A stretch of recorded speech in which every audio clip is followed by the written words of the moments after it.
อยากเฮ็ดแบรนด์ต้องมีเงินเท่าใดสำหรับของคนเนี่ยลงทุนไปเกือบ100 ล้านกีบนักศึกษากับการเฮ็ดสครับเมื่อนี้ก็ถือว่า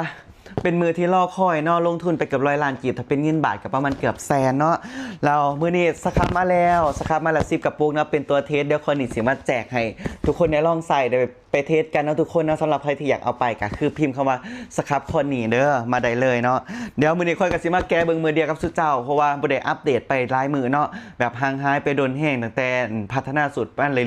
ยๆแล้วคนนี้ก็บ่ได้อัปเดตแต่มื้อนี้เนี่ยสครับได้แล้วสุเจ้าแล้วก็สั่งผลิตไปแล้วเนาะ500 กระปุกลงทุนไปเกือบ100 ล้านกีบตื่นเต้นแห้งมาเดือนหน้าเด้อสำหรับใครที่อยากอยากใส่อยากสนับสนุนเนาะแบบใส่ดีแห้งสำหรับคนที่อยากผิวขาวผิวใสเนาะสุเจ้าแบบมีปัญหาแบบผิวบ่ขาวสม่ำเสมอเด้อต้องสครับผิวเท่านั้นเนาะนี่แล้วในเนื้อสครับคนเนี่ยจะบ่คือของคนอื่นเนาะสุเจ้าเนาะเนื้อสครับคนนี้นะคือแบบเป็นกาแฟแล้วก็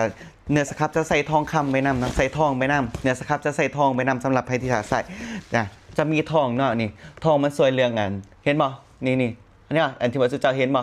อันนี้คือทองนะใส่ทองลงไปนำในสครับเพราะว่าทองเนี่ยปกติเขาจะใส่แต่ในของแบบเคาน์เตอร์แบรนด์หรือว่าของแพงๆเนาะเพราะว่าต้นทุนมันสูงแห้งพัดผิวได้ดีแห้งนอกจากเจ้านอกหลักอีกอย่างนึงแบบสโลว์ไวผิวแล้วก็เฮ็ดให้ผิวเฮาน่ะสว่างสวัยนอกจากเจ้านอกแบบออร่า